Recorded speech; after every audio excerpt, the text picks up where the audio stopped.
Hello, I'm Paul Pittman, Chairman and CEO of Farmland Partners. We own over 340 farms across the United States, but today we're on one of my personal farms in Fulton County, Illinois. This farm used to be a strip mine. It was a coal mine back in the 70s and 1980s, and it was never fully reclaimed because at that point in time the mining companies didn't have to reclaim the land.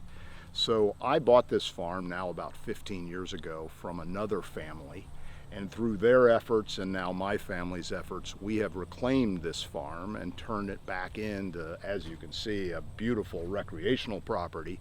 But across the lake there, as you can see, a really high quality corn and soybean farm again. It takes a lot of work and a lot of soil amendments and a lot of regeneration of the soil. But eventually you can put these farms back in production, and we're very proud of what we've done here. The farming methodology here is almost entirely no-till. These soils that have been mined are often depleted, and they need to make sure that you continue to put the nutrients back into the soil as well as hold the soil from wind and water erosion in particular.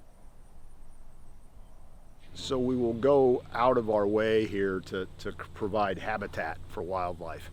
And so we've gone through this farm in particular and taken the land that shouldn't be in production out of production and reforested it. We plant orchards really just for the purpose of wildlife feed. We plant certain crops that we leave standing in the fields to provide wildlife feed in the winter in particular.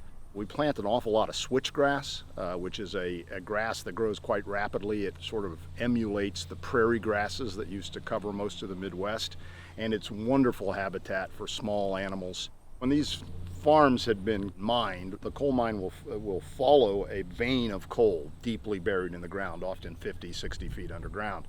So they dig out these long, thin lakes with very steep banks. And those steep banks, on the lake are really a problem. They're not very good for recreation. You can't even walk down to the side of the lake. If you fall in the lake, you can't get out. Wildlife can't get down to the lake. And of course, fish need shallow water and deep water for habitat. So what you do here is you take that lake, and as you can see across the lake here, you shave that bank back to make it gentle and sloping gradually down to the water's edge. But at the same time, you raise the level of the lake 10 or 15 feet. And what you do by doing that is you create a much more natural environment that's far, better for recreation, but certainly better for the wildlife as well.